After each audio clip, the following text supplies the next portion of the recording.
जब ब्रिटिश हुकूमत से भारत के पास सत्ता आई, सेंट्रल हॉल उसका साक्षी रहा।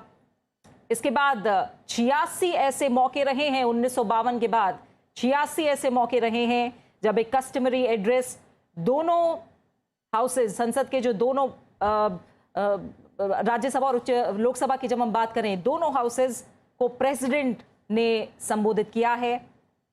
ऐसे 86 मौके 1952 के बाद रहे हैं। ये सेंट्रल हॉल उसका भी गवाह रहा है। बिल्कुल प्रीति, और अगर इसकी वास्तु की बात करें या इसकी बनावट की बात भी करें तो ये बहुत ही महत्वपूर्ण है।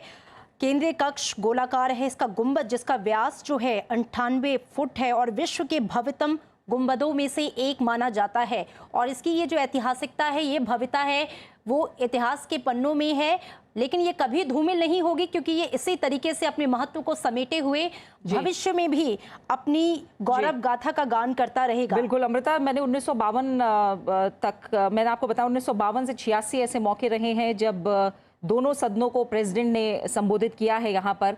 इसके अलावा 3 ऐसे मौके रहे हैं जब जॉइंट सिटिंग हुई है, दोनों ही सभाओं की, राज्यसभा और लोकसभा की जॉइंट सिटिंग रही है दोनों हाउसेस की। 3 ऐसे मौके रहे हैं जब डेडलॉक को रिजॉल्व करने के लिए यहाँ सिटिंग हुई है। और ऐसे 3 मौके 1961, 1978 और 2002 में ये मौके आए जब कहीं ना कहीं बिल के लिए जो डेडलॉक था उसे दूर करने के लिए यहाँ पर जॉइंट सिटिंग की गई। तमाम ऐसे और स्पेशल इवेंट्स हैं जिनका यहाँ जिक्र करना चाहेंगे। 50 साल क्विट इंडिया मूवमेंट, भारत छोड़ो आंदोलन के 50 साल 1992 में हमने पूरे किए। उस मौके पर एक खास इवेंट का आयोजन इसी सेंट्रल हॉल में हुआ। 1997 में जब हमने आज़ादी के 50 साल पूरे किए, उस मौके पर भी खास आयोजन का साक्षी ये सेंट्रल हॉल रहा है। इसके अलावा 2001 में conference on discipline and decorum in parliament and state legislature, बहुत अहम संसदीय परंपरा, संसदीय सफर के लिहाज से बहुत अहम कॉन्फ्रेंस रही है, जो कि अगर डिसिप्लिन और डेकोरम की बात करें, डेकोरम को लेकर रही है। 2001 में 200वां सेशन राज्यसभा का 2003 में, उसका साक्षी ये सेंट्रल हॉल रहा है। इसके बाद 150 सालों की यात्रा, जो भारत की आजादी की पहली लड़ाई थी, उसकी 150 सालों की यात्रा 2007 में हमने पूरी की, इसका भी गवाह ये सेंट्रल हॉल रहा है। अब हम 2012 की तरफ रुख करेंगे जब हमने भारतीय संसद के 60 साल का सफर पूरा किया सेंट्रल हॉल में। उस मौके पर भी अहम चर्चा हमने देखी, अहम कार्यक्रम हमने देखा। जीएसटी का इंप्लीमेंटेशन, एक देश एक कर व्यवस्था, जीएसटी 2017 में कार्यक्रम का आयोजन इसी सेंट्रल हॉल में। नेशनल लेजिस्लेटर्स कॉन्फ्रेंस 2018, इसके बाद हिरेन मुखर्जी मेमोरियल लेक्चर्स, इसका भी गवाह रहा है। जितने तमाम हेड्स ऑफ स्टेट्स और गवर्नमेंट्स हैं अलग अलग देशों के, 41 हेड्स ऑफ स्टेट्स गवर्नमेंट्स, जिनमें यूएस प्रेसिडेंट बिल क्लिंटन भी शामिल रहे, बराक ओबामा भी शामिल रहे, रूस के राष्ट्रपति व्लादिमीर पुतिन भी शामिल रहे। इस तरह के 41 हेड्स ऑफ स्टेट्स और गवर्नमेंट्स यहां पर उन्होंने एड्रेस किया है इसी सेंट्रल हॉल में। यानी ये अमृता, जैसे मैं बता रही थी, शुरुआत से लेकर अब तक बहुत से ऐसे ऐतिहासिक मौके हैं जिनका गवाह ये सेंट्रल हॉल रहा है। बिल्कुल, और इस वक्त आप तस्वीरों में देखिए, सीधी तस्वीरें आपके सामने, प्रधानमंत्री कार्यक्रम से पहले सभी से गुफ्तगू करते हुए, बातचीत करते हुए। आप देखिए सबके चेहरों पे किस तरह का भाव है। एक नए संसद भवन में जाने की खुशी तो है, लेकिन शायद इस केंद्रीय कक्ष को विदाई देने का एक भावुक पल भी है, जो आप देख सकते हैं प्रधानमंत्री नरेंद्र मोदी के चेहरे पर भी साफ झलक रहा है। उनके सामने राजनाथ सिंह जी हैं, नड्डा जी हैं, और ये लोग कहीं ना कहीं यही बात आपस में शायद कर रहे हैं। कुछ पल बाद कार्यक्रम की शुरुआत होने वाली है। लेकिन प्रीति, जैसा कि मैं बता रही थी कि ये जो केंद्रीय कक्ष है, अगर इसके इतिहास में जाएं तो इसका उपयोग जो है पहले पूर्ववर्ती केंद्रीय विधानसभा और राज्यसभा के ग्रंथालय के रूप में किया जाता था। 1946 में इसका स्वरूप बदला गया और इसे संविधान सभा कक्ष में बदल दिया गया, और 9 दिसंबर 1946 से 24 जनवरी 1950 तक वहां संविधान सभा की बैठकें हुई। और मौजूदा समय में हम लोकसभा अध्यक्ष भी अब देख पा रहे हैं, ओम बिरला, वो भी प्रधानमंत्री के साथ यहाँ मौजूद हैं और सभी का अभिवादन यहाँ पर वो कर रहे हैं। अमृता, लेकिन प्रीति, अगर मैं बॉडी लैंग्वेज देखूं, आप देखिए ये सभी बड़े लीडर्स जो हैं एक साथ खड़े हैं, बातचीत कर रहे हैं, चेहरे पे खुशी है और एक उत्साह भी है, उमंग भी है, जोश भी है। लेकिन शायद कहीं ना कहीं इस केंद्रीय जो कक्ष है या ये जो संसद का पुराना भवन है, इससे विदाई लेने का एक भावुक क्षण भी है। और ये जो फीलिंग्स हैं मिली जुली, प्रीति, हम चेहरों में देख सकते हैं। जो लीडर्स हमारे इस वक्त दिखाई दे रहे हैं तस्वीरों में, मैं केंद्रीय कक्ष की बात कर रही थी, चूंकि इसका उपयोग अपने दर्शकों को बता दें कि दोनों सभाओं की संयुक्त बैठकें आयोजित करने के लिए किया जाता है। अब तक लोकसभा के प्रत्येक आम चुनाव के बाद प्रथम सत्र के आरंभ होने और प्रत्येक वर्ष पहला सत्र आरंभ होने पर राष्ट्रपति केंद्रीय कक्ष अब हम देख पा रहे हैं उपराष्ट्रपति और राज्यसभा के सभापति संबोधित करते हैं। उपराष्ट्रपति और राज्यसभा के सभापति जगदीप धनखड़ का भी आगमन हो चुका है। अब बस कुछ ही पलों का इंतजार, ठीक 11 बज गए हैं और अब इस कार्यक्रम की शुरुआत होने जा रही है। एक नए संकल्प के साथ, एक नई ऊर्जा, एक नए जोश के साथ आज आखिरी बार इस ऐतिहासिक सेंट्रल हॉल में इस कार्यक्रम का आयोजन और एक नए संकल्प के साथ संसद के नए भवन की ओर सभी सांसद प्रस्थान करेंगे।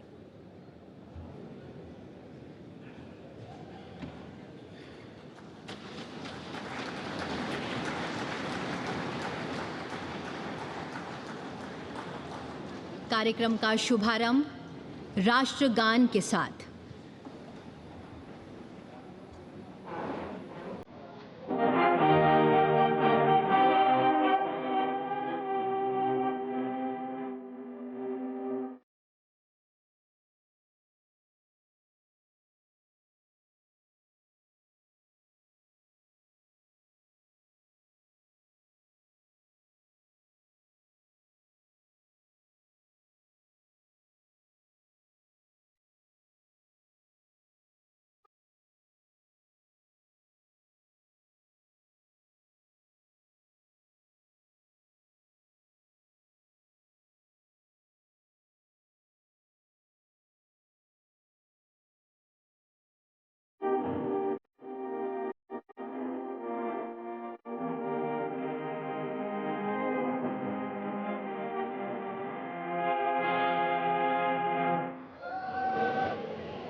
वक्रतुंड महाकाय सूर्यकोटि समप्रभ निर्विघ्नं कुरु मे देवः सर्वकार्येषु सर्वदा।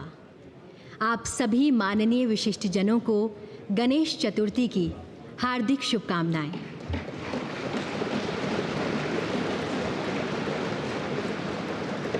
आज का दिन इतिहास के सुनहरे पन्नों में अंकित होने का दिन है। ये दिन परिवर्तन का है, एक नए शुभ आरंभ का, पुरातन से नवीनता की ओर बढ़ने का, परंपराओं को साथ लिए आधुनिकता के साथ कदम ताल करने का। और इसी पल को एक साथ जीने के लिए हम सब एकत्रित हुए हैं संसद के ऐतिहासिक केंद्रीय कक्ष में। आप सभी माननीय विशिष्ट जनों का हार्दिक स्वागत, अभिनंदन एवं शत शत वंदन।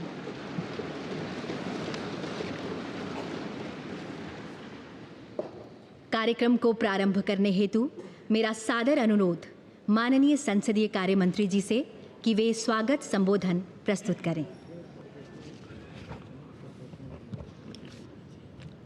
आप सभी को नमस्कार। I am feeling proud, privileged to be the part of this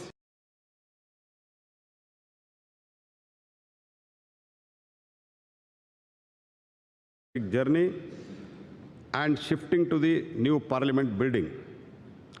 First of all, I welcome Honorable Vice President of India and the Chairman of Rajya Sabha, Shri Jagdeep Dhankar ji, to gracing this momentous occasion. I welcome the most popular, dynamic, Honorable Prime Minister, Shri Narendra Modi ji, who has been real force behind giving us the new temple of democracy in the shape of new state-of-art Parliament House building, which is emerging as a symbol of Atmanirbhar Bharat. I also welcome Honorable Speaker Shri Om Birla ji, Deputy Chairman Rajya Sabha Shri Harivansh ji, Leader of the Rajya Sabha Shri Piyush Goyal ji, Leader of the Opposition Rajya Sabha Shri Mallikarjun Kharge ji, Leader of the largest opposition party in the Lok Sabha Shri Adhir Ranjan Chaudhary ji, all my colleague ministers, other senior leaders, fellow MPs from both the houses of the Parliament, to this function which has been organized to commemorate the last sitting of both the House held yesterday in the respective chambers. Today onwards, our two houses of the Parliament shall have their sittings in the new Parliament House building. We all know that this central hall has witnessed transfer of power from Britain to Bharat.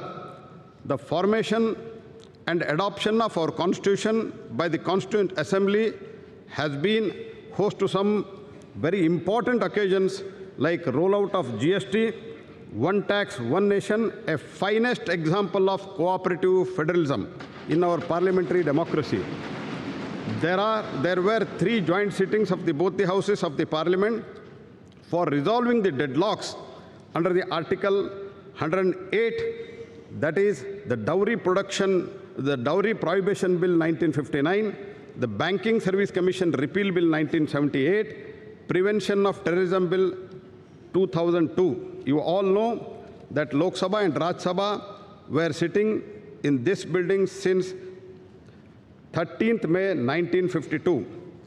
Along with all my fellow members of the Parliament and other stakeholders of this Parliament, I am very happy and enthusiastic about the functions of the two houses of the Parliament henceforth from the new building, which is the symbol of new and emerging Bharat, paving the way for the developed nation as envisaged by Prime Minister by 2047. At the end, I would like to say that our journey so far is marked by excellent achievements, memorable experience, difficult challenges, remarkable milestones. As we go ahead, let us learn from our previous experiences so far and reaffirm our commitment to our historic democratic values and tirelessly work for the betterment of the person last in the queue. Jai Hind. बहुत बहुत धन्यवाद मान्यवर। अब संबोधन हेतु मैं आमंत्रित करना चाहूंगी लोकसभा में कार्यकाल की दृष्टि से वरिष्ठतम वर्तमान संसद सदस्य श्रीमती मेनका गांधी जी को।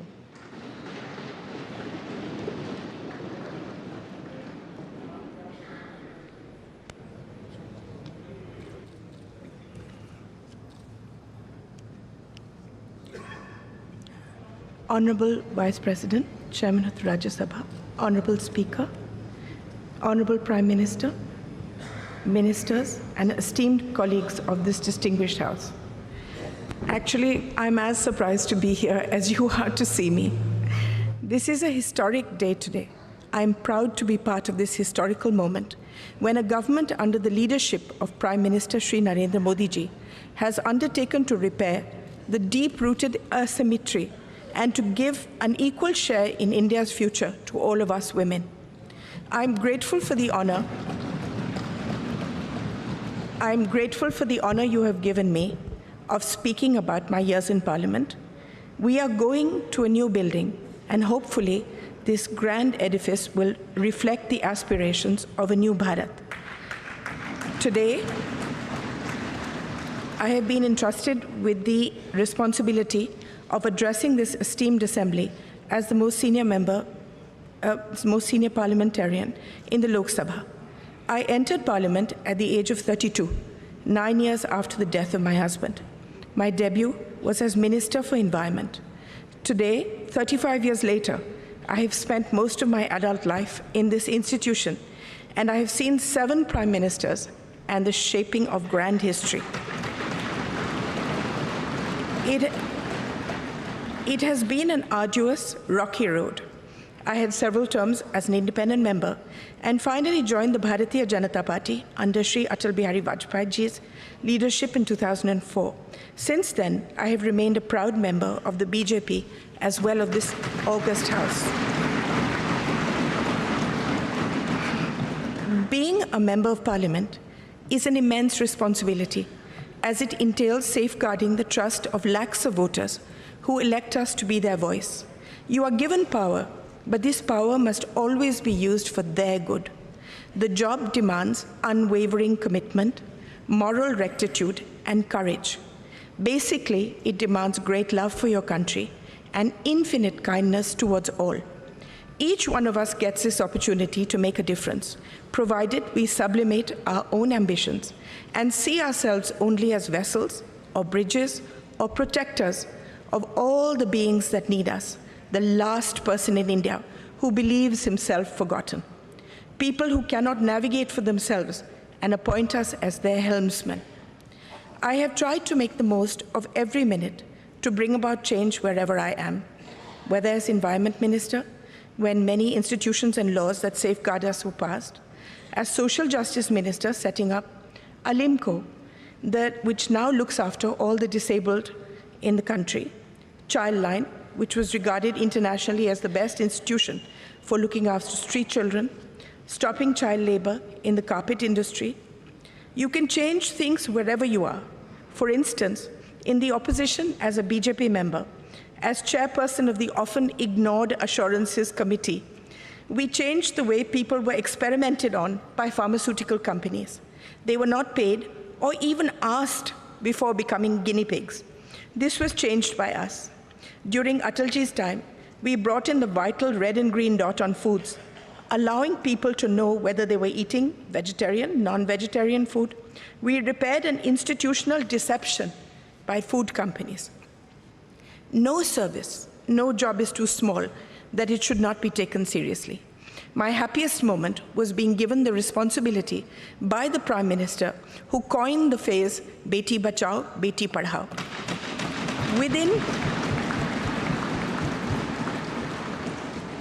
Within 2 years, we changed the thought of the country, the entire thought of the country, and the statistics show that it is a lasting change. From 130 women per 1,000, a shameful statistic, it rose to 950. Crores of girls were saved. Not only that, it is now seen as a shame and a crime to do away with girl children, whether in the womb or newly born. Now that we are going into a new building, a new phase, I want to tell all the young people here that politics is never fulfilling unless you have a grand passion and a commitment outside it, unless a fire of curiosity burns within you. No service is too small in the service of Mother India. What I have learned is that each constituency is your family. Within my family, there are a million microcosms of individual families. Each of them depend on us. We are a part of their lives as they are of ours. I have seen my primary duty to look after each family that has placed itself in my care by electing me, by seeing me as one of their own. In this matter, I wish to say that the Prime Minister has seen beyond people as a statistic and has meticulously seen to the needs of each individual family. Opening bank accounts, giving dignity in the form of toilets, home water taps, building homes for the poor, gas cylinders, giving young people loans, skilling them, protecting them through the largest pandemic in history, saying that no one remained hungry. Before I end, I would like to tell you a few things that I have learned in my long journey so far. Never give up. There are times in all our lives where the world sits heavy on our shoulders and there doesn't seem any path ahead. It will take courage, determination, and a commitment to something larger than ourselves to forge ahead. Have faith in the goodness of your fellow man. Quieten your mind and soldier on. Believe in yourself. You are an instrument of goodness. If you fight for good, you will always be protected. Use the pain that we all have in our hearts to make yourself a better human being, not to embitter you. Use the pain in your heart to see the pain in the hearts of millions of beings around you and dedicate your life to them. I want to speak to all the women here. The world is still an unequal place, and we as women need to be the greatest champions of and for each other. We need to support and protect each other, especially young women across the social spectrum who lead a marginalized existence so that they have the ability to forge their own destinies. There is no greater power in the world than the power of empathy and kindness, and this transforms the life of someone weaker than you. Kindness serves as its own reward. The greatest bank balance that we will ever possess is that of good deeds that we leave in our wake. That is the only legacy that will remain. My faith in God is unwavering. I see Him in everyone and everything. I see everything as sacred. I leave you with one thought. We are all part of one divine thread, and we are all connected, closer than we can imagine. Let us, irrespective of any differences we may have, wish happiness, protection, and on this holy day of Ganesh Chaturthi, a life free of obstacles for us and all our countrymen. Illuminate the lamp of goodness in our hearts. Jai Hind, Jai Bharat.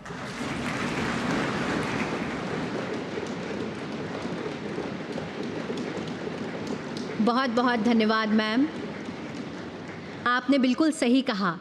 ये वो देश है जहां बेटियां आगे बढ़ती हैं। ये वो देश है जहां परंपराओं के साए में आधुनिकता पनपती है। ये वो देश है वसुधैव कुटुंबकम, जिसका नारा है विश्वगुरु भारत, ये देश हमारा है। अब मेरा सादर अनुरोध लोकसभा में सबसे बड़े विपक्षी दल के नेता श्री अधीर रंजन चौधरी जी से कि वे अपना संबोधन प्रस्तुत करें। Honorable Vice President of India, Honorable Speaker Lok Sabha, Honorable Prime Minister of India, Parliamentary Affairs Minister of both the houses, opposition leaders, Kharge ji, all my senior leaders and distinguished, esteemed colleagues of both Lok Sabha and Rajya Sabha. Having seized this opportunity without making any compunction, without mincing any word, I must state that I feel elevated and elated of having been stood in this podium, which had witnessed a caravan of historical episodes and numerous momentous events in the midst of the galaxy of luminaries who had rigged up their brain and burned the midnight oil to frame the Constitution of India in this august house, which is called at the time Constituent Assembly. So we are proud of all of them, numbering 389 members, including 296 from British India and 93 from princely states.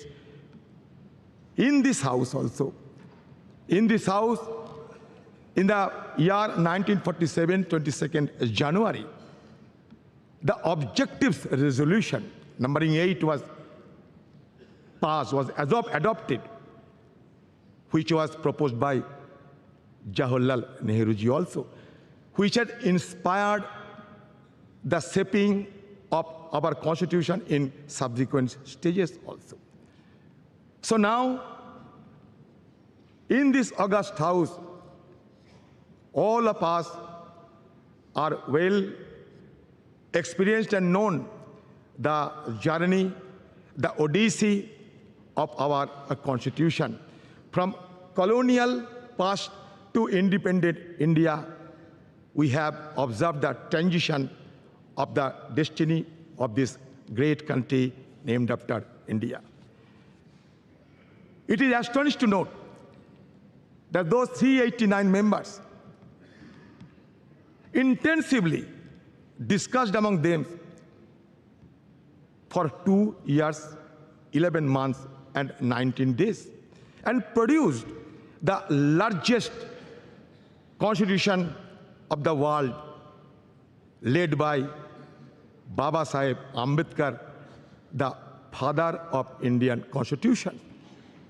We have been gifted with 395 articles. Also, 22 parts and 8 schedules. So naturally, the house, which is called Central Hall, it is a historic hall. It is not. It will not be known by simply its architectural splendor, but its illustrious legacy. Now I come to the point that our ability to attain developed nation status by 2047 hinges on the active involvement of our citizens and the unwavering dedication of their representatives. The groundwork laid in the formative years of our nationhood and also the subsequent years has empowered us significantly.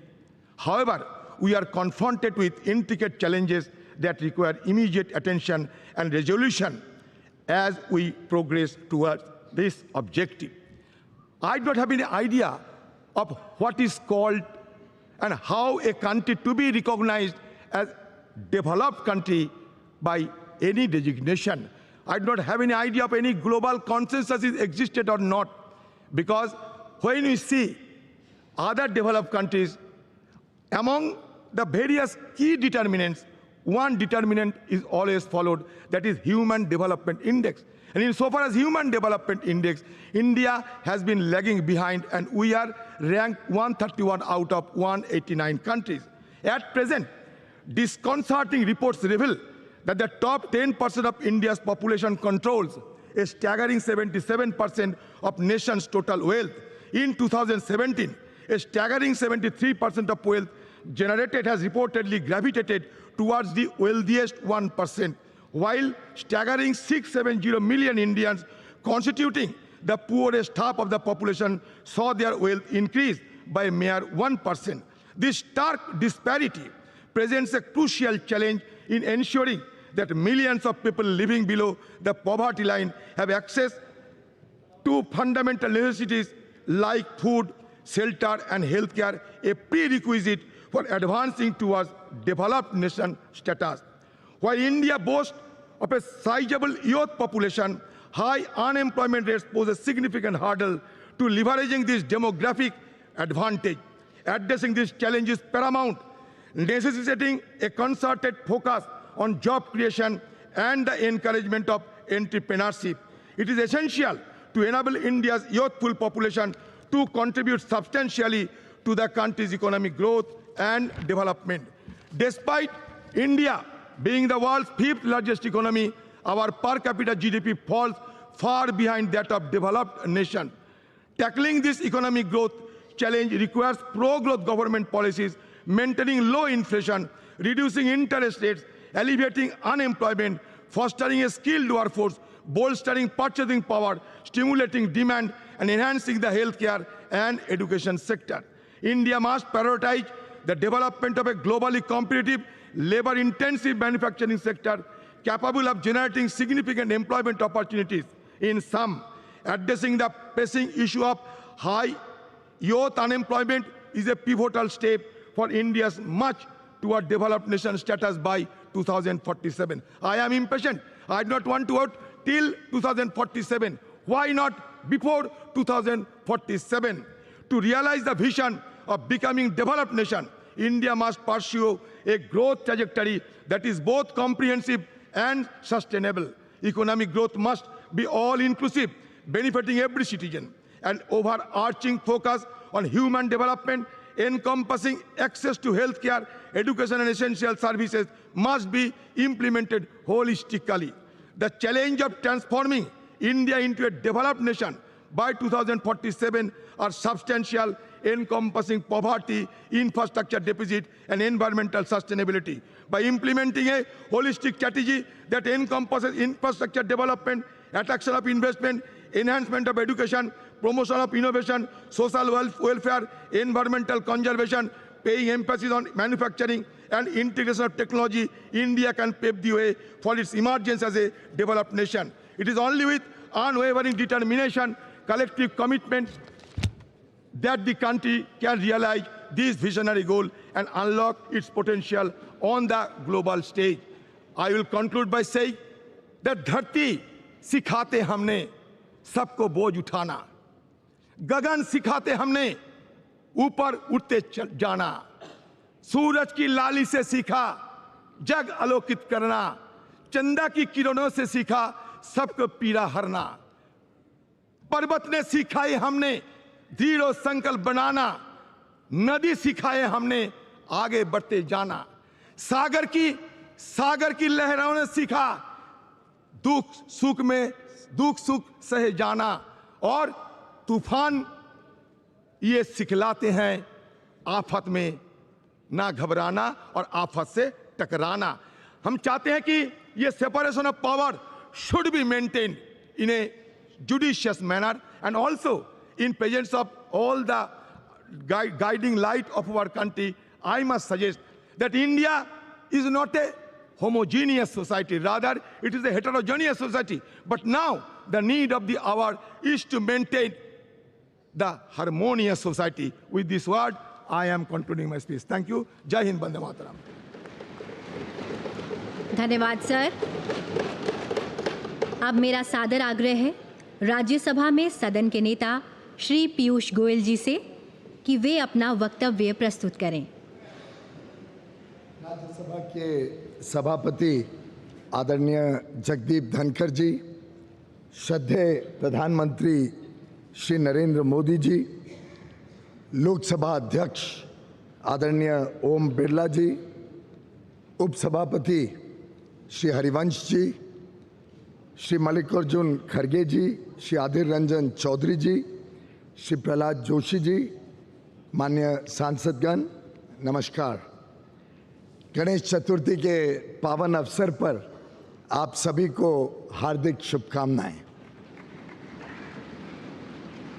विघ्नहर्ता गणपति बाप्पा सभी को सुख एवं शांति प्रदान करें और देश की प्रगति के लिए हमारे प्रयासों को सफल बनाएं। हमारे संविधान के निर्माता भारत रत्न डॉक्टर बाबा साहेब अम्बेडकर जी तथा संविधान सभा के माननीय सदस्यों की स्मृति को मेरा कृतज्ञ वंदन। विगत 75 वर्षों में देश की सेवा करने वाले सभी सम्मान्य सांसदों को भी मेरा सादर नमन। कल हम सभी ने इस भवन में सार्थक चर्चा की और अपनी यादों और अनुभवों को सबके साथ साझा किया। आज नए संसद भवन में प्रवेश करना एक ऐतिहासिक पल है जो हम सभी के लिए यादगार रहेगा। इस शुभ अवसर पर मैं आप सभी को बहुत बहुत बधाई देना चाहता हूँ। नया संसद भवन हमारी सांस्कृतिक विरासत और आधुनिकता का जीवंत उदाहरण है। नए संसद भवन में स्थापित प्राचीन सेनगोल से प्रेरणा लेकर हम सभी कर्तव्य भावना से देश सेवा के तत्पर रहेंगे। आदरणीय प्रधानमंत्री श्री नरेंद्र मोदी जी के दूरदर्शी नेतृत्व में भारत एक वैश्विक शक्ति बन रहा है।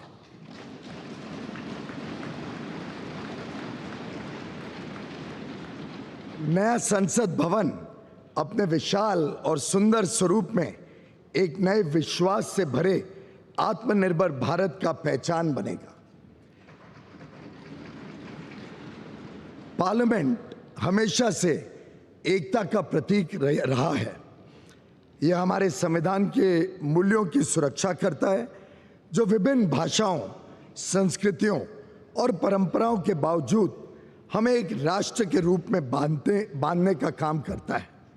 यहाँ अनुभव का ज्ञान और युवाओं की ऊर्जा मिलकर 140 करोड़ देशवासियों के उज्जवल भविष्य को आकार देने का काम करते रहेगी।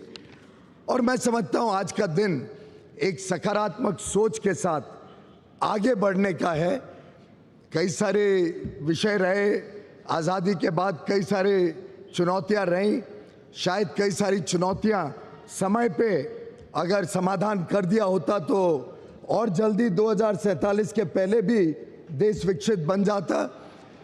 पर हमारे पास जो वर्ष मिले, जो काम करने का, देश ने सेवा करने का मौका दिया, उसमें जो अभूतपूर्व प्रगति देश ने देखी है, मैं समझता हूं इसको आगे लेकर इस देश को नई ऊंचाइयों तक माननीय प्रधानमंत्री नरेंद्र मोदी जी के नेतृत्व में हम सब मिलकर काम करेंगे। लक्ष्य बड़ा है, राह कठिन है, पर मुझे पूरा विश्वास है संसद में जो जनप्रतिनिधि बैठेंगे वे अपने दायित्वों का पूर्ण निष्ठा से निर्वहन करेंगे और अमृत काल में एक समृद्ध, सशक्त और विकसित भारत के सृजन का आधार बनेंगे। बहुत बहुत धन्यवाद। भारत माता की जय। सादर धन्यवाद सर। अब मेरा सादर अनुरोध राज्यसभा में नेता प्रतिपक्ष श्री मल्लिकार्जुन खड़गे जी से कि वे अपना संबोधन प्रस्तुत करें।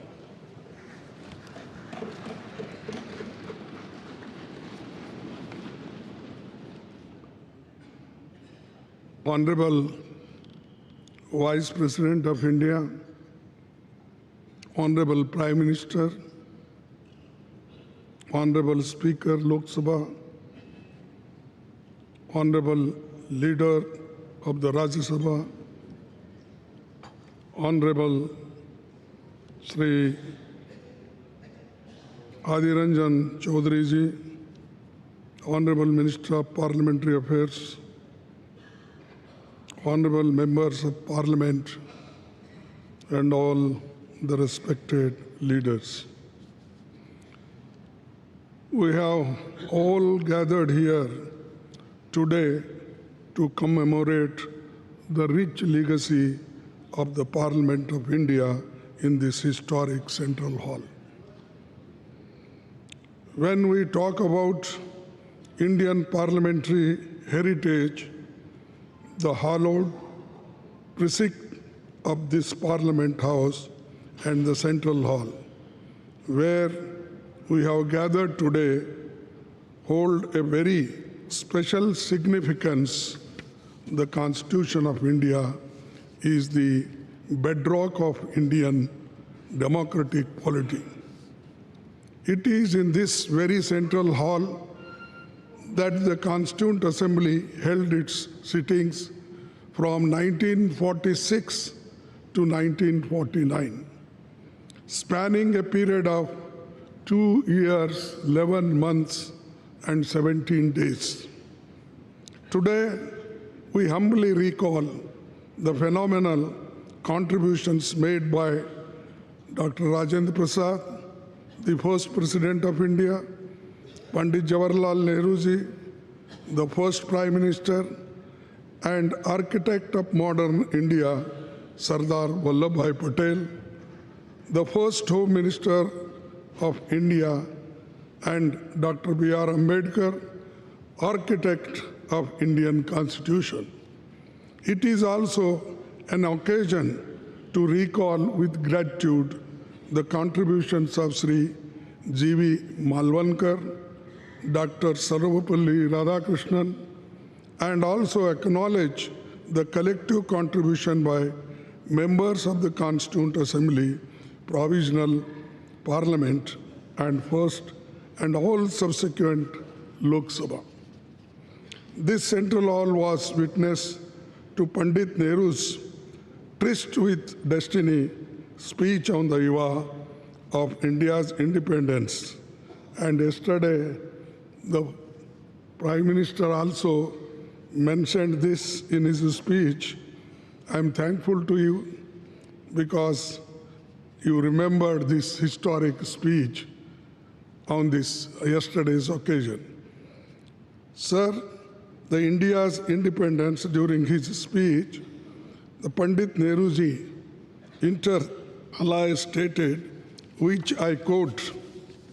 long years ago, we have made a tryst with destiny. And now the time comes when we shall redeem our pledge, not wholly or in full measures, but very substantially. At the stroke of the midnight hour, when the world sleeps, India will awake to life and freedom. A moment comes, which comes but rarely in history, when we step out from the old to new, when an age ends, and when the soul of the nation, long suppressed, finds utterances. As the clock struck 12, all the members of the Constituent Assembly took the following pledge. At this solemn moment, when the people of India, through suffering and sacrifices, have secured freedom, I, a member of the Constituent Assembly, do dedicate myself in all humility to the service of India and her people, to the end that this ancient land attain her rightful and honored place in the world, and make her full and willing contribution to the promotion of the world peace and the welfare of the mankind.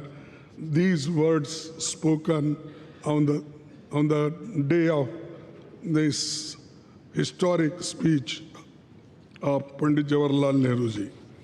I wish to emphasize at this juncture that this is all due to the collective and dedicated effort by parliamentarians cutting across the party lines over the past 7.5 decades. This rich legacy has formed a strong foundation for India's growth as a powerful democratic nation. Every nook and corner of the Parliament House has witnessed the evolution of our parliamentary democracy over the past 75 years. As we bid adieu to the Parliament House and move to the new Parliament building today, I am overwhelmed with emotions and tinge of pathos. We would, of course, be continuing our parliamentary duties in the new Parliament building, but will miss the Parliament House. The success of the institution lies in the upholding constitutional values and ideals. The idea that institutions are sacrosanct and essential for the success is a fundamental principle in governance and development. We should commit ourselves to adhere to and preserving the constitutional values and parliamentary traditions as the country moves ahead in effectively performing parliamentary duties and in our endeavors for the growth of our nation. To build this country, forgetting our parties, political parties, we should be one to build the nation, to protect the nation, to protect the Constitution, to protect the democracy. This must be our aim. With these words and one quote I will say, no man can be grateful at the cost of his honor. No woman can be grateful at the cost of her chastity. And no nation can be grateful at the cost of its liberty. So to protect our liberty, to protect our integrity, we must work all together. That is the only way to build the nation. Thank you. Jai Hind. बहुत बहुत धन्यवाद मान्यवर। अब मेरा माने आग्रह है माननीय लोकसभा अध्यक्ष श्री ओम बिरला जी से कि आप हम सभी को अपने शब्दों द्वारा अनुग्रहित करें। माननीय उपराष्ट्रपति जी, माननीय प्रधानमंत्री जी,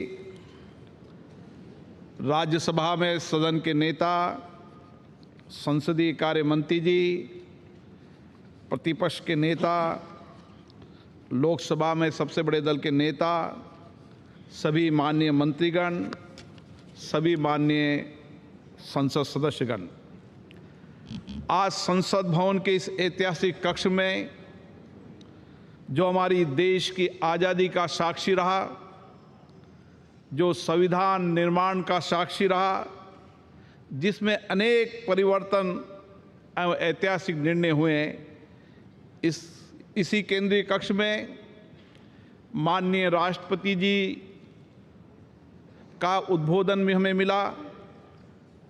विश्व के कई राष्ट्र अध्यक्षों ने यहाँ संबोधन करते हुए हमारे लोकतंत्र के प्रति आस्था व्यक्त की और आज इस केंद्रीय कक्ष से हम सब लोग नए संसद भवन की ओर प्रवेश कर रहे हैं। ये नया संसद भवन हम सब के लिए नई आकांक्षाओं, नई अपेक्षाओं और नई उम्मीद, नई उमंग के साथ होगा, मेरी ऐसी आशा है। आज इस अवसर पर उन सब स्वतंत्रता सेनानियों को भी नमन करता हूं जिन्होंने हमारे भविष्य के लिए, हमारे कल के लिए अपना वर्तमान बलिदान कर दिया।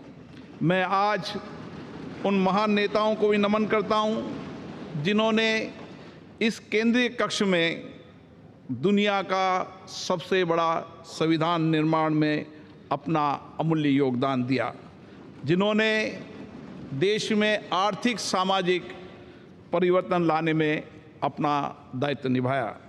आज हम उन सभी मान्य सदस्यों को भी स्मरण कर रहे हैं, याद कर रहे हैं, जो हमारे बीच में नहीं रहे लेकिन जिन्होंने अपने संवैधानिक दायित्वों का निर्वहन करते हुए देश की प्रगति में योगदान दिया। मैं आज संसद के उन सभी माननीय सांसदों का भी हार्दिक अभिनंदन करता हूं जिनके लंबे संसदीय अनुभव का लाभ आज हमें मिल रहा है। ये संसद भवन अनेक ऐतिहासिक घटनाओं, निर्णयों और परिवर्तनकारी कानूनों के निर्माण का साक्षी रहा है। हमारी संसद कई घटनाओं का मंच रही है जिन्होंने 75 वर्षों में इस देश को एक ऐसा स्वरूप दिया है जो दुनिया में एक नई ताकत और सामर्थ्य रखता है।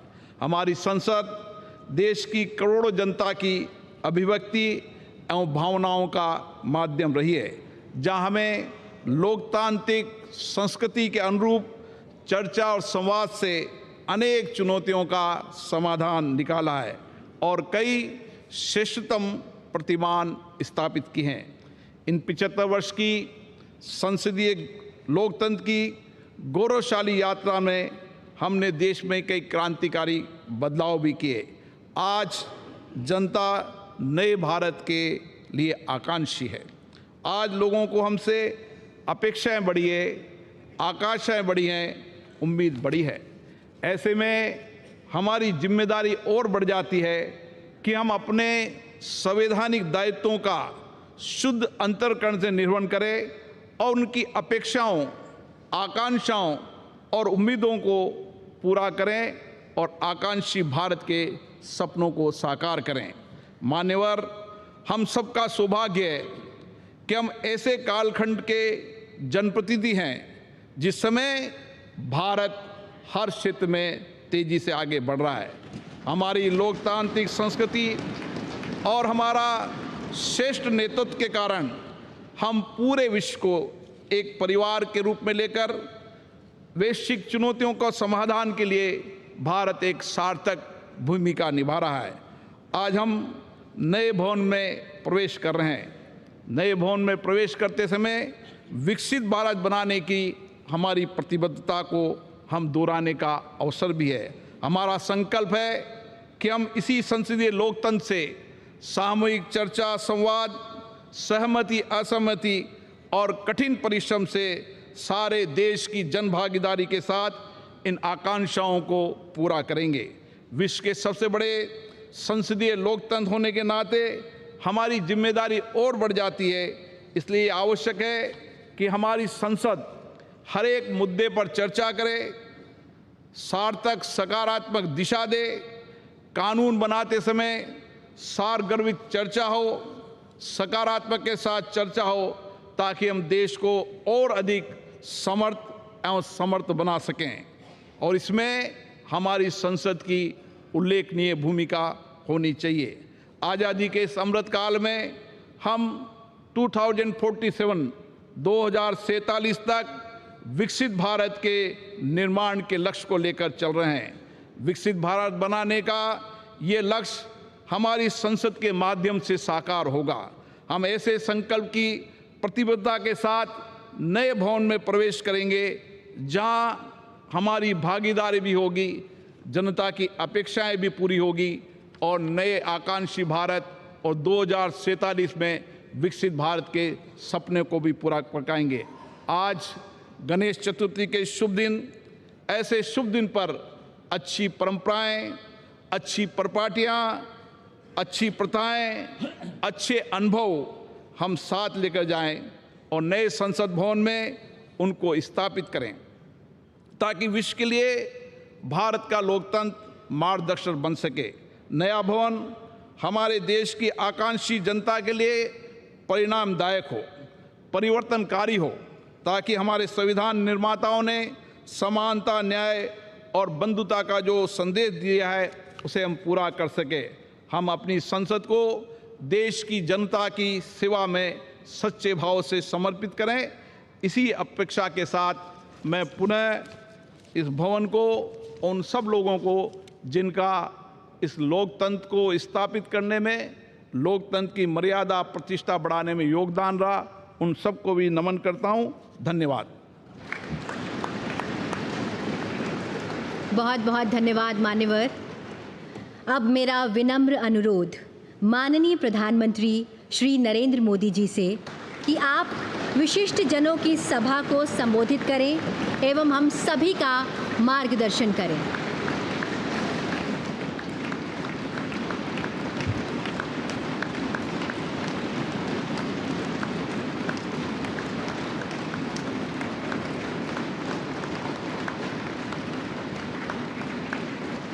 आदरणीय उपराष्ट्रपति जी, आदरणीय स्पीकर महोदय, मंच पर विराजमान सभी वरिष्ठ महानुभाव और 140 करोड़ देशवासियों के प्रतिनिधि, सभी माननीय सांसदगण, आपको और देशवासियों को गणेश चतुर्थी की अनेक अनेक शुभकामनाएं।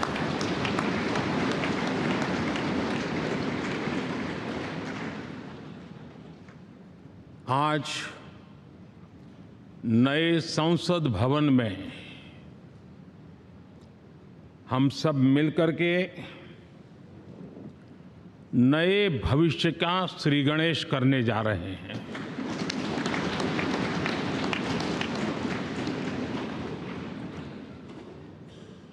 आज हम यहाँ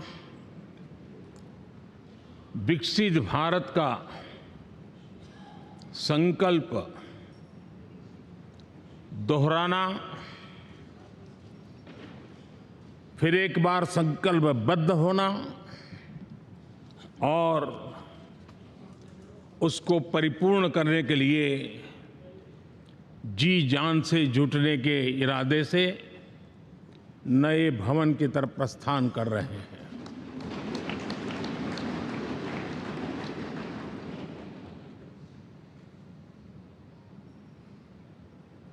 सम्माननीय सभागृह, ये भवन और उसमें भी ये सेंट्रल हॉल एक प्रकार से हमारी भावनाओं से भरा हुआ है, हमें भावुक भी करता है और हमें हमारे कर्तव्य के लिए प्रेरित भी करता है। आजादी के पूर्व ये खंड एक प्रकार से लाइब्रेरी के रूप में इस्तेमाल होता था, लेकिन बाद में संविधान सभा की बैठकें यहाँ शुरू हुई और उन संविधान सभा की बैठकों के द्वारा गहन चर्चा विचारणा कर करके हमारा संविधान यहीं पर आकार लिया। यहीं पर 1947 में अंग्रेजी हुकूमत ने सत्ता हस्तांतरण किया, उस प्रक्रिया का भी साक्षी हमारा ये सेंट्रल हॉल है। इसी सेंट्रल हॉल में भारत के तिरंगे को अपनाया गया,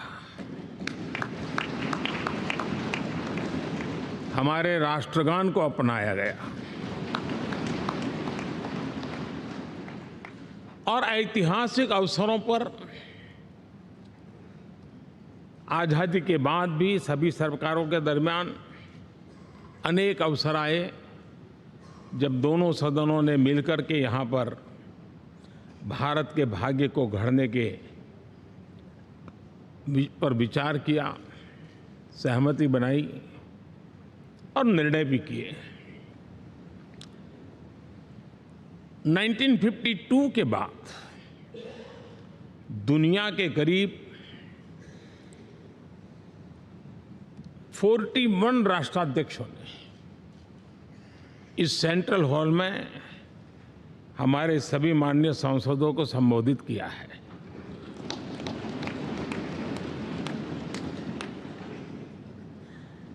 हमारे राष्ट्रपति महोदयों के द्वारा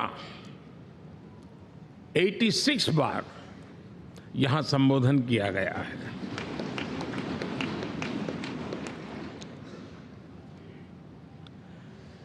बीते 7 दशकों में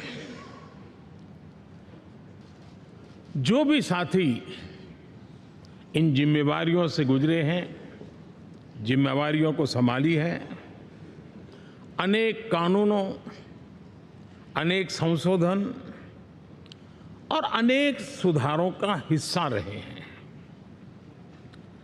अभी तक लोकसभा और राज्यसभा ने मिलकर करीब करीब 4000 से अधिक कानून पास किए हैं।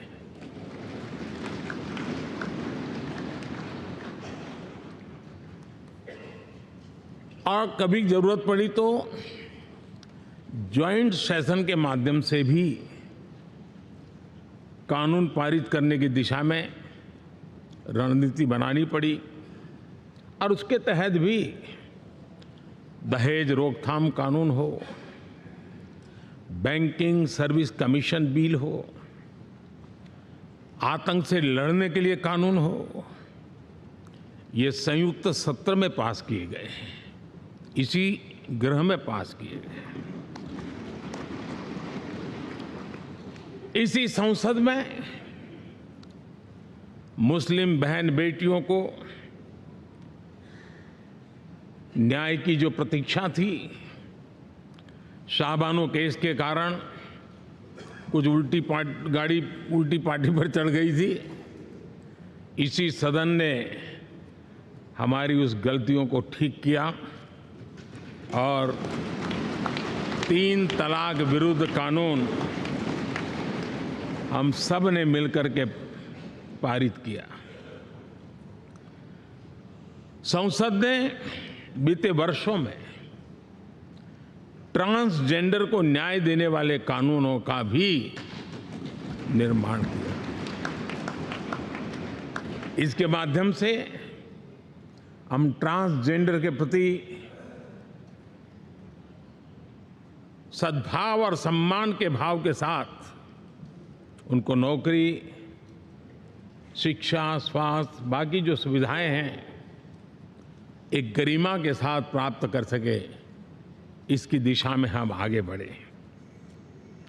हम सभी ने मिलकर हमारे दिव्यांग जनों के लिए भी उनकी ज़रूरतों को देखते हुए, उनके एस्पिरेशंस को देखते हुए ऐसे कानूनों का निर्माण किया जो उनके लिए उज्जवल भविष्य की गारंटी बन रहे हैं। आर्टिकल 370 हटाने से लेकर वो विषय ऐसा रहा जो शायद ही कोई दशक ऐसा होगा कि चर्चा न हुई हो, चिंता न हुई हो और मांग न हुई हो। आक्रोश भी व्यक्त हुआ, सभागृह में भी हुआ, सभागृह के बाहर भी हुआ। लेकिन हम सबका सौभाग्य है कि हमें सदन में आर्टिकल 370 से मुक्ति पाने का, अलगाववाद, आतंकवाद के खिलाफ लड़ाई लड़ने का एक बड़ा महत्वपूर्ण कदम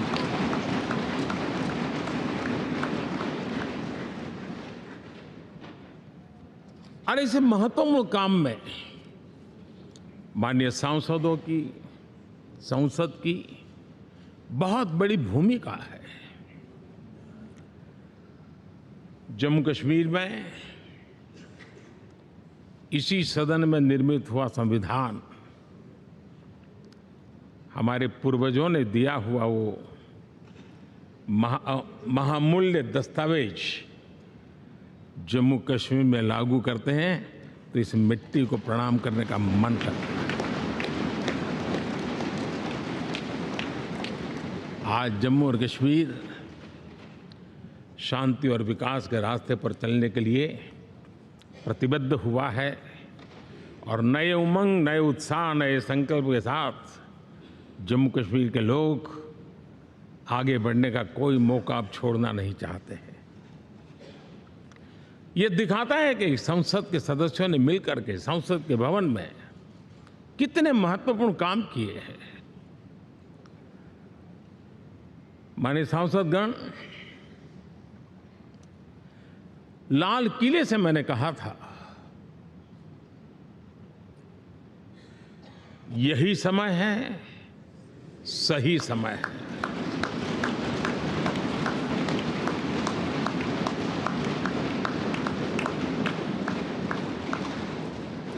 एक के बाद एक घटनाओं की तरफ हम नजर करेंगे।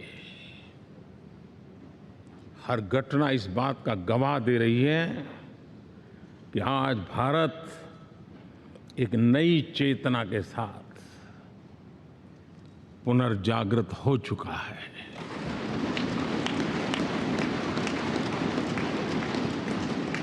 भारत नई ऊर्जा से भर चुका है और यही चेतना, यही ऊर्जा इस देश के कोटि कोटि जनों के सपनों को संकल्प में परिवर्तित कर सकती है और संकल्प को परिश्रम की पराकाष्ठा कर करके सिद्धि तक पहुंचा सकती है। ये हम देख सकते हैं।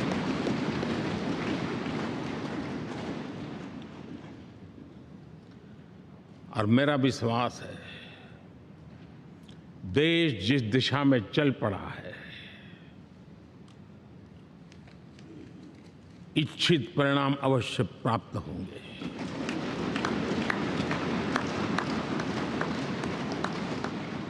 हम गति जितनी तेज करेंगे, परिणाम उतने जल्दी मिलेंगे।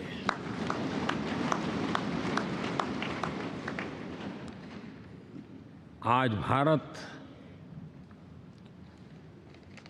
5वीं अर्थव्यवस्था पर पहुंचा है, लेकिन पहले 3 में पहुंचने के संकल्प के साथ बढ़ रहा है।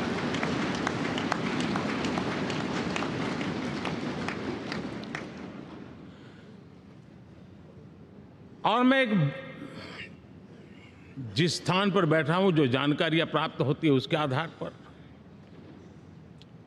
विश्व के गणमान्य लोगों से बातचीत करता हूं, उसके आधार पर मैं बड़े विश्वास से कह रहा हूं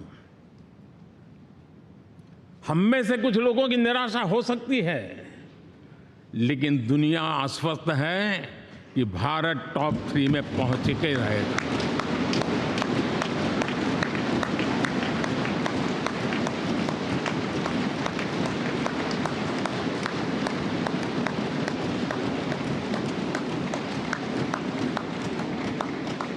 भारत का बैंकिंग सेक्टर आज अपनी मजबूती के कारण से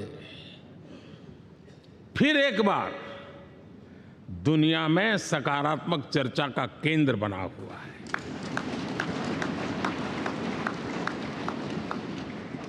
भारत का गवर्नेंस का मॉडल, यूपीआई, डिजिटल स्टैक, मैं इस G20 में देख रहा था, मैंने बाली में भी देखा।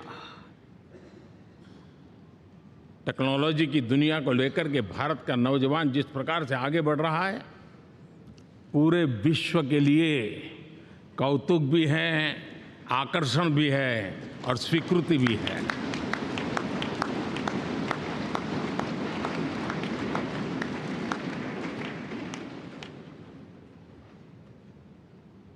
हम सब उस ऐसे कालखंड में हैं, मैं कहूँगा हम लोग एक भाग्यवान लोग हैं। ऐसी भाग्यवान समय में हमें कुछ दायित्व निभाने का अवसर आया है और हमारा सबसे बड़ा भाग्य है कि आज इंडियन एस्पिरेशंस उस ऊंचाई पर हैं जो शायद पिछले 1000 साल में नहीं रहे होंगे।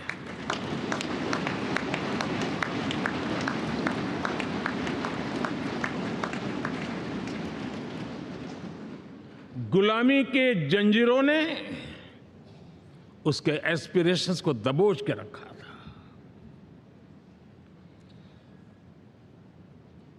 उसकी भावनाओं को तहस नहस कर दिया था। आजाद भारत में अपने सपने संजो रहा था, चुनौतियों से जूझ रहा था, लेकिन मिलकर के आज जहां पहुंचे हैं, अब वहां वो रुकना नहीं चाहता है। वो एस्पिरेशनल सोसाइटी के साथ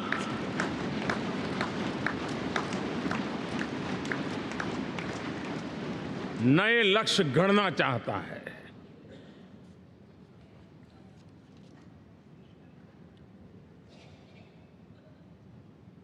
जब एस्पिरेशन सोसाइटी सपने संजोते ही हो, संकल्प लेकर के निकल पड़ी हो, तब पुराने कानूनों से मुक्ति पाकर नए कानूनों का निर्माण करके उज्जवल भविष्य के लिए एक मार्ग प्रशस्त करने का दायित्व हम सभी सांसदों का सविशेष होता है। संसद में बनने वाला हर कानून, संसद में होने वाली हर चर्चा, संसद से जाने वाला हर संकेत इंडियन एस्पिरेशन को बढ़ावा देने के लिए ही होना चाहिए। ये हम सबकी भावना भी है, कर्तव्य भी है और एक एक देशवासी की हमसे अपेक्षा भी है।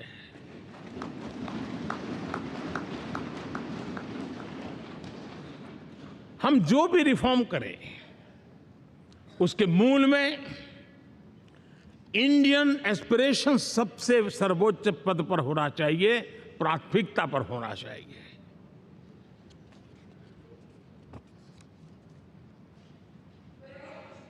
लेकिन मैं बहुत सोच समझ करके कहना चाहता हूं, क्या कभी छोटे कैनवास पर कोई बड़ा चित्र बना सकता है क्या?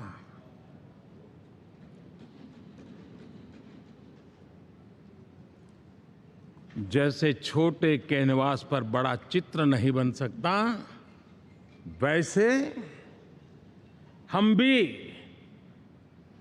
अगर हमारे सोचने के कैनवास को बड़ा नहीं कर सकते तो भव्य भारत का चित्र भी हम नहीं अंकित कर सकते।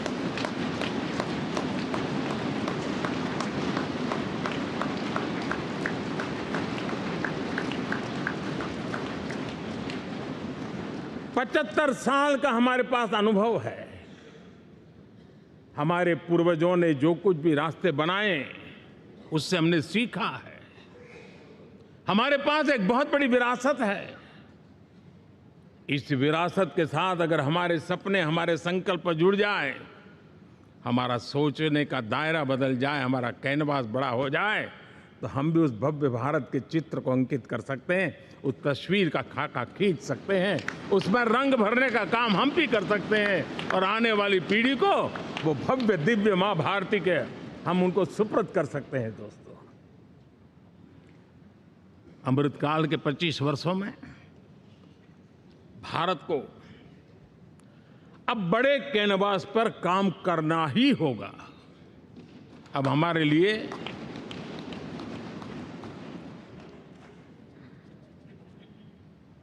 छोटी छोटी चीजों में उलझना वो वक्त चला गया है। हमें आत्मनिर्भर भारत बनाने के लक्ष्य को सबसे पहले परिपूर्ण करना चाहिए और हमसे शुरुआत होती है, हर नागरिक से शुरुआत होती है। और आज दुनिया में भी एक समय ऐसा था कि लोग मुझे कहते थे, हमारे बड़े बड़े बुद्धिजीवी और अर्थशास्त्री लिखते थे कि मोदी आत्मनिर्भर की बात करता है तो मल्टीलेटरलिज्म के सामने चुनौती तो बन नहीं जाएगा, ग्लोबल इकोनॉमी के ज़माने में ठीक तो नहीं होगा। लेकिन 5 साल के भीतर भीतर देखा, दुनिया भारत के आत्मनिर्भर मॉडल की चर्चा करने लग गई है।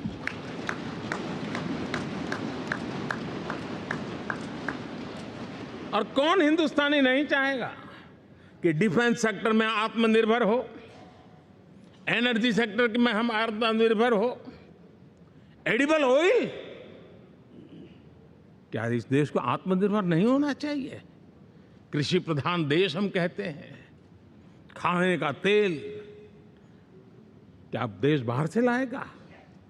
बहुत समय की मांग है कि हमें आत्मनिर्भर भारत को संकल्प को पूरा करना, ये हम सबका दायित्व है। उसमें दल आड़े नहीं आते हैं, सिर्फ दिल चाहिए, देश के लिए चाहिए।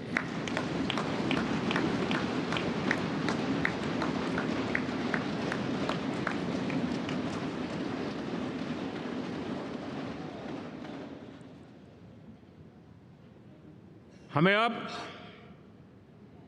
मैन्युफैक्चरिंग सेक्टर में दुनिया में सर्वश्रेष्ठ बनने की दिशा में ही कदम रखने होंगे। और मैंने एक बार लाल किले से कहा था, जीरो डिफेक्ट जीरो इफेक्ट। हमारे प्रोडक्ट में कोई डिफेक्ट ना हो, हमारी प्रक्रिया में पर्यावरण पर कोई इफेक्ट ना हो, ऐसा जीरो डिफेक्ट जीरो इफेक्ट वाला हमें दुनिया के सामने मैन्युफैक्चरिंग क्षेत्र में जाना होगा। हमारे डिजाइनर, हमारे यहाँ निर्माण हो रही डिजाइन्स, हमारे सॉफ्टवेयर, हमारे एग्रीकल्चर प्रोडक्ट्स, हमारे हस्तशिल्प, हर क्षेत्र में अब हमें वैश्विक मापदंडों को पार करने के इरादे से ही चलना चाहिए, तब जाकर के विश्व के अंदर हम अपना झंडा फहरा सकते हैं। मेरे गांव में मेरा सबसे अच्छा माल हो, इतनी बात नहीं चलेगी। मेरे राज्य में मेरा सबसे अच्छा प्रोडक्ट नहीं चलेगा, मेरे देश में मेरा सबसे अच्छा प्रोडक्ट नहीं चलेगा, दुनिया में मेरा प्रोडक्ट सबसे अच्छा होगा, ये भाव हमें पैदा होगा।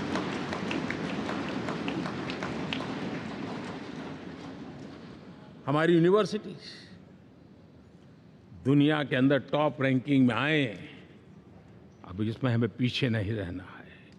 हमारे शिक्षा जगत को नई नेशनल एजुकेशन पॉलिसी मिली है, एक खुलापन है, सर्व स्वीकृत बनी है, उसके सहारे अब हमें चल पड़ना है।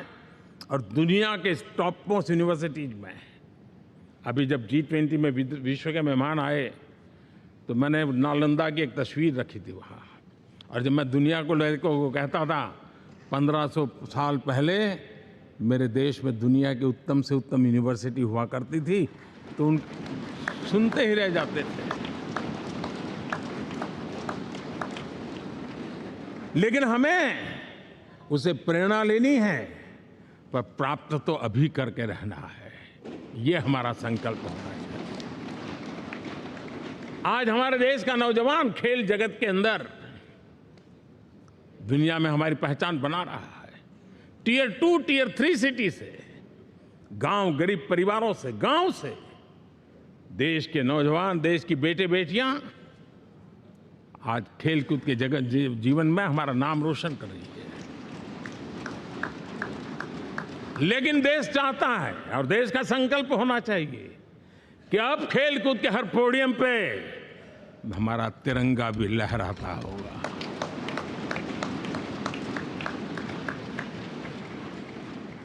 हमें अब पूरा हमारा दिमाग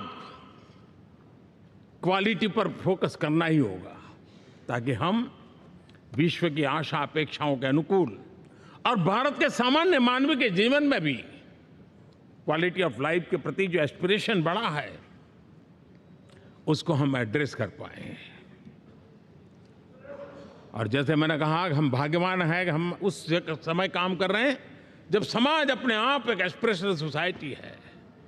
हमारा और भी एक भाग्य है कि हम उस समय हैं जब हिंदुस्तान युवा देश है। हम दुनिया में सबसे ज्यादा जन आबादी वाला तो देश बने ही हैं, लेकिन सबसे बड़ी आबादी, उसमें भी सबसे युवा, ये पहली बार हुआ है।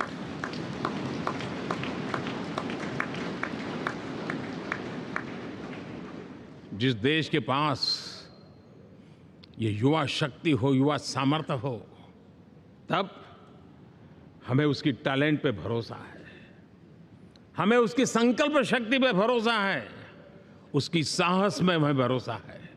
और इसलिए हम चाहते हैं कि दुनिया में भारत का युवा अग्रिम पंक्ति में नजर आना चाहिए। वो स्थिति पैदा होनी चाहिए। आज पूरी दुनिया को स्किल मैन पावर की बहुत बड़ी जरूरत है, और भारत विश्व की इस आवश्यकता की पूर्ति के लिए अपने आप को सज्ज कर सकता है और उन आवश्यकताओं को पूरी कर करके दुनिया में अपनी एक जगह भी बना सकता है। और इसलिए विश्व में उनकी आवश्यकता के लिए किस प्रकार के मैन पावर की जरूरत है, किस प्रकार के उनको ह्यूमन रिसोर्स की जरूरत है, उस स्किल मैपिंग का काम भी चल रहा है। और उस स्किल मैपिंग के अनुसार भारत के अंदर स्किल डेवलपमेंट की तरफ हम बल दे रहे हैं। और जितना ज़्यादा हम स्किल डेवलपमेंट पर बल देंगे, भारत के नौजवानों का सामर्थ्य विश्व में अपना डंका बजाने में कोई कमी नहीं रखेगा। और हिंदुस्तानी जहां गया है उसने अच्छाई की छाप छोड़ी है, कुछ कर गुजरने की छाप छोड़ी है। ये सामर्थ्य हमारे अंदर पहले से पड़ा हुआ है, और हमारे पहले जो लोग गए हैं उन्होंने इससे छवि भी बना के रखी हुई है। आपने देखा होगा पिछले दिनों करीब 150 नर्सिंग कॉलेज एक साथ खोलने का निर्णय किया। पूरे दुनिया में बहुत बड़ी रिक्वायरमेंट है नर्सिंग की। हमारी बहन, हमारी बेटियां, हमारे बेटे उस क्षेत्र में दुनिया में पहुंच सकते हैं, आसानी से पहुंच सकते हैं। पूरे विश्व की जरूरत है, और ये तो मानवता का काम है जिसमें हम पीछे नहीं रहेंगे। आज मेडिकल कॉलेजेस का इतना व्यापक रूप से निर्माण, देश की आवश्यकता तो पूरी करनी ही करनी है, दुनिया की आवश्यकताओं में भी योगदान दे सकते हैं। कहने का तात्पर्य यही है, हर छोटी चीज पर बारीकी से ध्यान देते हुए, उस पर अपना ध्यान केंद्रित करते हुए हमें आगे बढ़ना है। हमें भविष्य के लिए सही समय पर सही फैसले भी लेने होते हैं। हम फैसलों को टाल नहीं सकते। हम राजनीतिक लाभ नुकसान के गणा भाग के अंदर अपने आप को बंधी नहीं बना सकते हैं। हमें तो देश के एस्पिरेशन के लिए हिम्मत के साथ नए निर्णय करने होते हैं। आज सोलर पावर के सफल मूवमेंट्स हमारी भावी पीढ़ी के लिए एनर्जी क्राइसिस से मुक्ति की गारंटी दे रहा है। आज मिशन हाइड्रोजन आने वाले दिनों में जो एनवायरनमेंट की चिंता है, जो टेक्नोलॉजी में बदलाव आ रहा है, उसके समाधान का रास्ता देने का सामर्थ्य रखती है। आज हमारा सेमीकंडक्टर जिस प्रकार से जीवन चलाने में हमारे हृदय की ज़रूरत रहती है, वैसे ही आज हमारी टेक्नोलॉजी चिप्स के बिना चल नहीं सकती और सेमीकंडक्टर उसके लिए बहुत अनिवार्य हैं। उस दिशा में हम आगे जा कर के इलेक्ट्रॉनिक मैन्युफैक्चरिंग में कोई रुकावट ना आए और जीवन कहीं अटक न जाए, उसलिए एक बहुत बड़ी मात्रा में हम काम कर रहे हैं। जल जीवन मिशन, हर जिले में 75 अमृत सरोवर, हमारी भावी पीढ़ी को, हमारे बच्चों को उनको कभी पानी के बिना तरसना न पड़े, इसकी चिंता हम आज कर रहे हैं। विश्व के बाजार में हमारा हर व्यापार कारोबार पहुंचे, कॉम्पिटिटिव ताकत के साथ खड़ा रहे, लॉजिस्टिक सिस्टम को और अधिक कम खर्च वाला बनाना, एफिशिएंट बनाना, उस दिशा में हम बहुत नीतियां लेकर के चल रहे हैं। आज समय की मांग है कि भारत का एक ऐसा भारत का हम निर्माण करें। नॉलेज, इनोवेशन, ये समय की मांग है और दुनिया में हमें अग्रिम पंक्ति में जाने का ये रास्ता भी है। और इसलिए पिछले हमने समय नेशनल एजुकेशन पॉलिसी के साथ साथ टेक्नोलॉजी के बढ़ावे के लिए हमने रिसर्च और इनोवेशन का एक कानून भी पारित किया है, ताकि हमारे देश के नौजवानों को इस इनोवेशन के और चंद्रयान 3 की सफलता के बाद देश के नौजवानों के मन में विज्ञान की तरफ आकर्षण बढ़ रहा है। हमें मौका गंवाना नहीं है। हमारी युवा पीढ़ी को हमने रिसर्च और इनोवेशन के लिए पूरे अवसर देने हैं और इस इकोसिस्टम को बनाने के लिए हमने एक उज्जवल भविष्य के निर्माण की नींव रखी है। आदरणीय बंधुगण, सामाजिक न्याय ये हमारी पहली शर्त है। बिना सामाजिक न्याय, बिना संतुलन, बिना समभाव, बिना समत्व हम इच्छित परिणामों को घर के भीतर प्राप्त नहीं कर सकते। लेकिन सामाजिक न्याय की चर्चा बहुत सीमित बन के रह गई। हमें उसको व्यापक रूप में देखना होगा। हम किसी गरीब को कोई सुविधा दें, किसी समाज में दबे कुचले व्यक्ति को कोई सुविधा दें, वो तो सामाजिक न्याय की एक प्रक्रिया है। लेकिन उसके घर तक पक्की सड़क बन जाए ना, वो भी सामाजिक न्याय के लिए उसको मजबूती देती है। उसके घर के नजदीक में बच्चों के लिए अगर स्कूल खुल जाए तो वो भी उसको सामाजिक न्याय की मजबूती देती है। उसको बिना खर्च अगर आरोग्य में समय की जरूरत पड़े वो मिले, तब जाकर के सामाजिक न्याय की मजबूती मिलती है। और इसलिए जिस प्रकार से समाज व्यवस्था में सामाजिक न्याय जरूरत है, वैसा ही राष्ट्र व्यवस्था में सामाजिक न्याय की आवश्यकता है। अब देश का कोई हिस्सा पीछे रह जाए, अविकसित रह जाए, ये भी सामाजिक न्याय के खिलाफ है। दुर्भाग्य से देश का पूर्वी इलाका, भारत का पूर्वी भाग जो समृद्धि से भरा हुआ है, लेकिन वहां के नौजवानों को रोजगार के लिए दूसरे इलाके में जाना पड़ रहा है। ये स्थिति हमें बदलनी है। हमारे देश के उस पूर्वी भाग को, इलाका को समृद्ध बना करके सामाजिक न्याय की मजबूती भी हमने देनी है। असंतुलित विकास, शरीर कितना भी स्वस्थ क्यों न हो, लेकिन एक उंगली को भी अगर लकवा मार गया है तो शरीर स्वस्थ नहीं माना जाता है। भारत कितना ही समृद्ध हो, लेकिन कोई अंग उसका दुर्बल रह जाए तो भारत समृद्धि में पीछे है, मानना पड़ेगा। और इसलिए हम सर्वांगीण विकास के पक्ष में, सामाजिक न्याय की उस ऊंचाई को प्राप्त करने के पक्ष में, दिशा में हमें आगे बढ़ना है। चाहे पूर्वी भारत हो, चाहे नॉर्थ ईस्ट हो, हमें उन चीज़ों को प्राप्त करना। और उसीलिए जो रणनीति कितनी सफल हुई है, 100 एस्पिरेशनल डिस्ट्रिक्ट पर विशेष काम किया, नौजवान अफसरों को लगाया गया, एक स्ट्रेटेजी बनाई गई। आज दुनिया उस मॉडल की चर्चा कर रही है और आज 100 डिस्ट्रिक्ट देश के कोने कोने में जो पीछे माने जाते थे, उसको बोझ मान लिया गया था।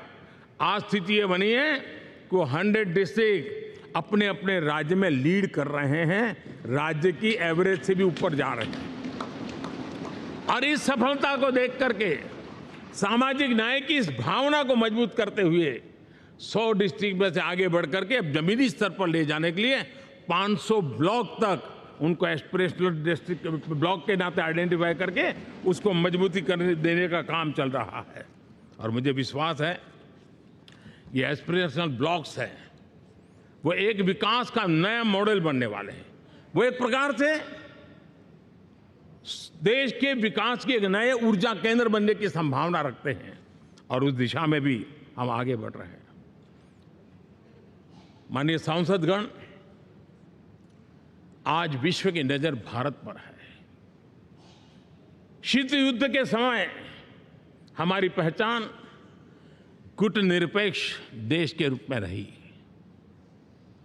उस समय की जो जरूरत थी, उसके जो लाभ होने थे, उस समय से हम गुजरे हैं। लेकिन अब भारत का स्थान कुछ और बना है और इसलिए उस समय गुटनिरपेक्ष की अवस्था आवश्यक होगी। आज हम उस नीति को लेकर के चल रहे हैं, जिस नीति को अगर हमें पहचानना है तो विश्व मित्र के रूप में हम आगे बढ़ रहे हैं। हम दुनिया से मित्रता कर रहे हैं, दुनिया हमारे में मित्र खोज रही है। ये शायद विश्व में एक भारत ने और दूरी नहीं, हो सके उतनी निकटता, उस रास्ते पर चल करके भी हम अपने विश्व मित्र के रूप में भाव आज सफलतापूर्वक आगे बढ़ा रहे हैं। और मुझे लगता है कि इसका लाभ आज भारत को हो रहा है।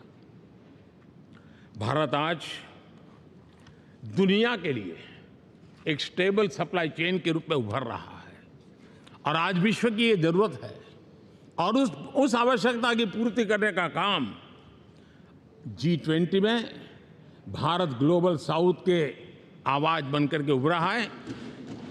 ये बीज G20 समिट में जो बीज बोया गया है, मेरे देशवासी आने वाले समय देखेंगे कि वो ऐसा वटवृक्ष बनने वाला है, ऐसा वटवृक्ष बनने वाला है, विश्वास का ऐसा वटवृक्ष बनने वाला है जिसकी साया में आने वाली पीढ़ियां सदियों तक एक गर्व के साथ अपना सीना तान करके खड़ी रहेगी। ये मुझे विश्वास है।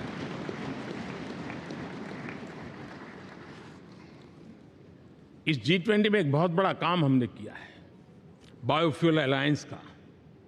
हम विश्व के नेतृत्व करते रहे, दिशा दे रहे हैं और विश्व को बायोफ्यूल अलायंस में दुनिया के सभी देश देखते ही देखते उसकी सदस्यता ले रहे थे और एक बहुत बड़ा आंदोलन खड़ा होने जा रहा है और जिसका नेतृत्व ये हमारा भारत कर रहा है।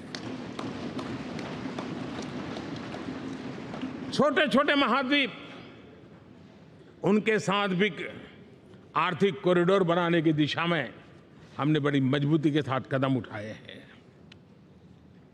आदरणीय बंधुगण,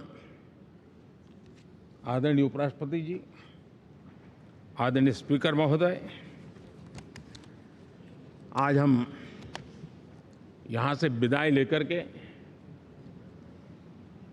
नए भवन में जा रहे हैं, संसद के नए भवन में बैठने वाले हैं और ये शुभ है, गणेश चतुर्थी के दिन बैठ रहे हैं।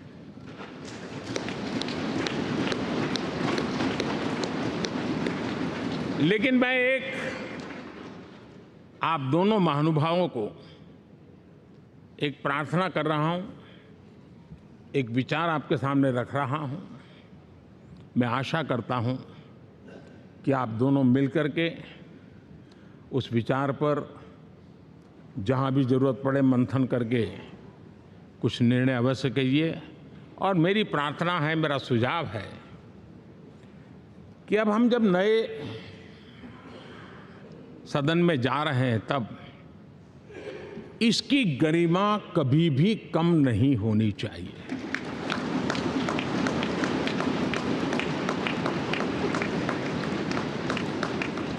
इसे सिर्फ पुरानी पार्लियामेंट कह करके छोड़ दें, ऐसा नहीं होना चाहिए।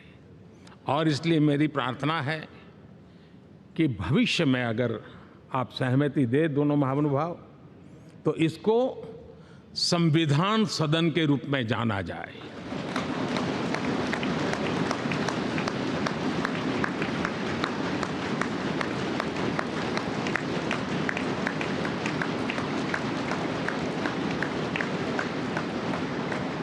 ताकि ये हमेशा हमारे रक्षा के लिए हमारी जीवंत प्रेरणा बनी रहेगी। और जब संविधान सदन कहेंगे तब उन महापुरुषों का याद भी उसके साथ जुड़ जाएगी जो कभी संविधान सभा में यहाँ बैठा करते थे, गणमान्य महापुरुष बैठा करते थे। और इसलिए भावी पीढ़ी को ये तोहफा भी देने का अवसर हमें जाने नहीं देना चाहिए। मैं फिर एक बार इस पवित्र भूमि को प्रणाम करता हूँ।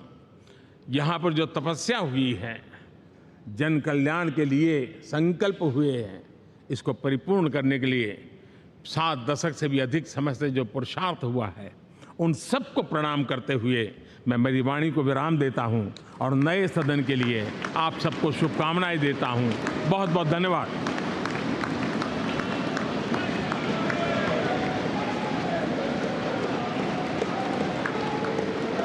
बहुत बहुत धन्यवाद मान्यवर। अब मेरा विनम्र निवेदन माननीय उपराष्ट्रपति जी एवं राज्यसभा सभापति श्री जगदीप धनखड़ जी से कि आप हम सभी का मार्ग प्रशस्त करें।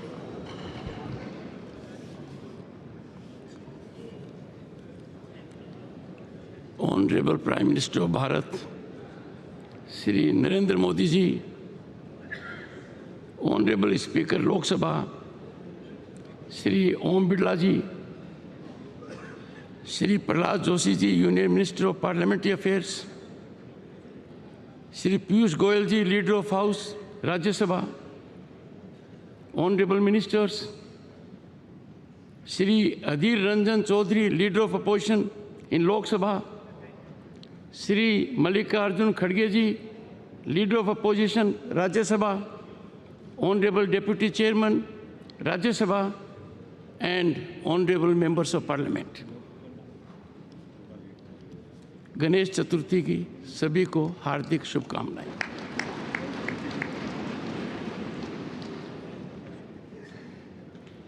माननीय प्रधानमंत्री जी ने अचानक होमवर्क दे दिया और प्रधानमंत्री जी के बाद बोलना अपने आप में बहुत बड़ी चुनौती है। On this momentous occasion, as we stand on the threshold of adding a new chapter to the annals of our parliamentary democracy, I congratulate you all on our phenomenal rise. We all are indeed privileged to be witnessing this history in the making as we bid adieu to this magnificent parliament building which houses both the chambers of our parliament and this imposing central hall and move to the new one. Traversing over 7-decade journey from Samvidhan Sabha to the present day in Amrit Kal, these hallowed precincts have witnessed many a milestone. Honorable members, from tryst with destiny at midnight of 15th August 1947 to unfolding of innovative, impactful, forward-looking GST regime at midnight of June 30, 2047, and now this significant day. In this very central hall, the members of the Constituent Assembly embarked upon the journey to accomplish the daunting task of drafting the Constitution of India. Deliberations in the Constituent Assembly in this theatre exemplified decorum and healthy debate. Contentious issues were negotiated in a spirit of consensus with scholarly debate and spirited deliberations. Honorable members, we all need to emulate the exemplary conduct of our founding fathers. The new building of Parliament, a testament to dawn of Atmanirbhar Bharat, is much beyond an architectural marvel. It is a reflection of India's rich cultural diversity, a symbol of national pride, unity, and identity. Impactfully organized G20 resulted in demonstration of India's global power. The new building of Parliament, Bharat Mandapam and Yasho Bhumi are the most recent infrastructure masterpieces competing with the best in the world. These iconic venues are set to play a pivotal role in shaping India's tomorrow. Honorable members, the world now realizes that our nation is on the rise as never before, and this rise is unstoppable. Bharat is defining global discourse, shaping their outcome, and has emerged as significant player among the Committee of Nations.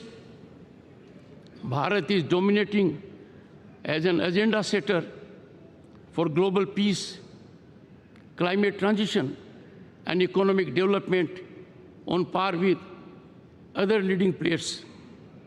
In this encouraging scenario, generating hope and optimism all around, I find it a befitting occasion to congratulate Prime Minister Narendra Modi for his sagacious approach, people-centric vision, missionary zeal, and exemplary execution. Salute and appreciate contribution of the people in all walks of life and our bureaucracy that is enjoined with execution of policies. Honorable members, time has come to give up once and for all the premise of justifying transgression of conduct and outrageous disregard of rules in the temples of democracy by making reference to past instances. As we march into the new Parliament building, we must enhance cooperation and consensual approach. Time for us to bid farewell to confrontational stance and resolve to ever keep national interest uppermost. Honorable members, it is time, right time, to bury the strategy of weaponizing disturbance and disruption in parliamentary functioning, as these are antithetical to democratic values and can never have sanction of our people who are our ultimate masters. I would like to quote Dr. B.R. Ambedkar, who in his final speech in the Constituent Assembly stated, I quote, "If we wish to maintain democracy, not merely in form, but also in fact, what must we do? The first thing in my judgment we must do is to hold fast to constitutional methods of achieving our social and economic objectives," unquote. Let us heed his clarion call. On this decisive moment, as we are witnessing the transformation of Bharat, appreciations to Prime Minister Narendra Modi's vision and sagacity for fructifying tryst with modernity. We had tryst with destiny in 1947.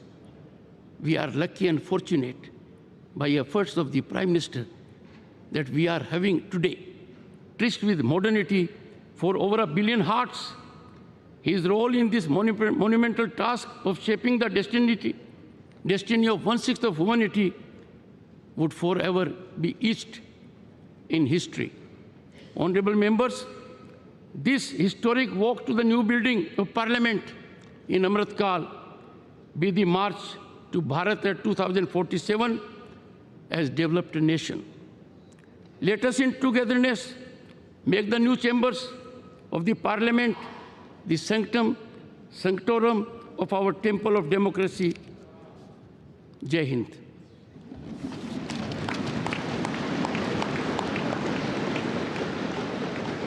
सादर धन्यवाद मान्यवर।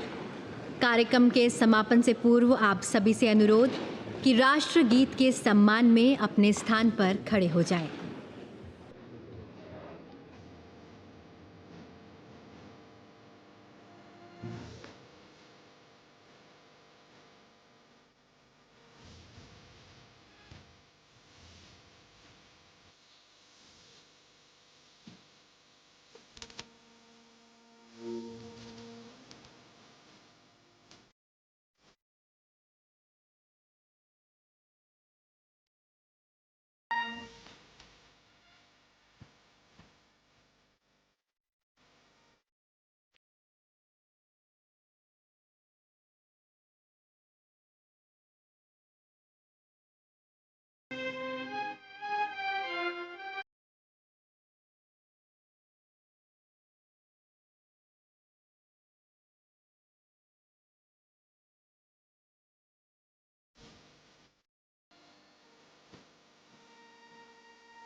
आज़ादी के अमृतकाल में आइए नई ऊर्जा के साथ, नई चेतना के साथ अब कदम बढ़ाएं नव निर्माण की ओर।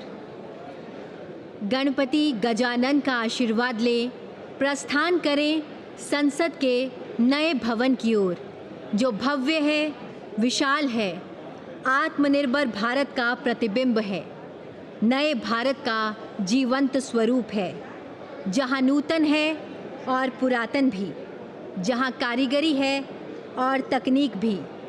चलिए कदम बढ़ाएं भारत की संसद के नए भवन की ओर और नए लक्ष्यों के साथ रचें नया इतिहास। जय हिंद, जय भारत।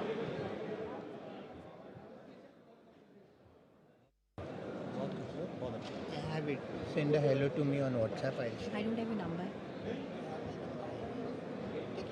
सनसेट टीवी वाले में हो आप?